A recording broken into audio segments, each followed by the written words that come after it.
Alright, moving on to your relationship and marriage lines. That area just above the flirt lines, just below the bottom ring of that Mercury or that little finger, are your relationships and your marriages. These horizontal lines sit between the top of the heart line and the bottom of the ring on that little finger.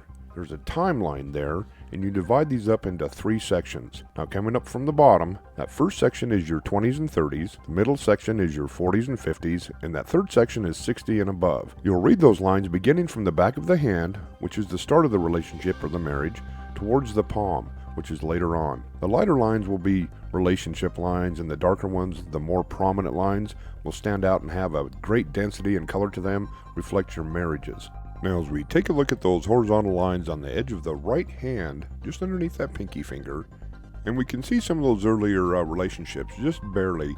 Generally, you've got to be with somebody for about 3 to 4 years before that really shows up. But you can tell there's some little remnants of relationships there.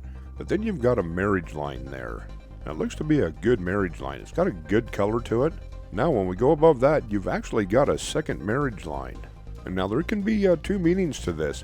That could be a second marriage. But when we look in that left hand, look for a little Y that sprouts off of that fate line. And we don't really see one there. So what that tells us here is that this is more than likely renewal of vows off that first marriage, because you have kind of a pretty strong connecting line to that. But we've got 2 marriages down on the chart, because I mean there's always that possibility, but we tend to think that this is going to be a renewal of vows, because you don't have that little Y that sprouts off of that fate line that shows an opportunity to marry. And you'll find that over time, that if you stay with the same person, those lines are actually going to merge together, because these lines are always in a state of change. Now the children lines come down vertically from the bottom of that ring around the Mercury finger, and you count them from the inside of your palm to the outer edge. And these can be biological children, stepchildren, adopted, godchildren, or nieces and nephews, any child that you build a strong bond with.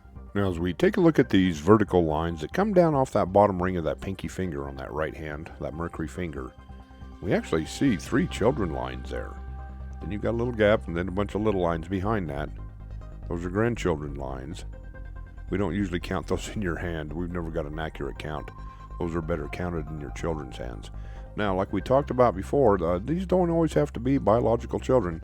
They can be adopted or godchildren, nieces, nephews, just any child that you have a strong bond with. But you've got 3 lines there.